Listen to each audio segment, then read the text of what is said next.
আমার এই পদ্মের গামলায় আমি 4টে মনি মাছ ছেড়েছিলাম। তো মাছগুলো বাচ্চা দিয়েছে।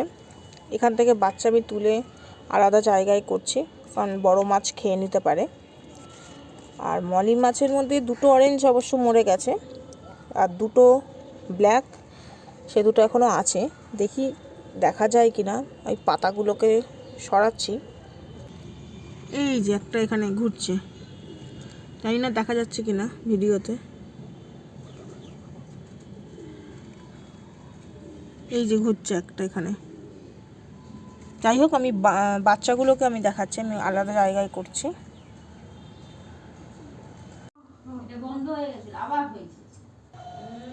এই যে এখানে 10টা মাছের বাচ্চা, তার মধ্যে 2টো অরেঞ্জ আর 8খানা ব্ল্যাক পেয়েছি।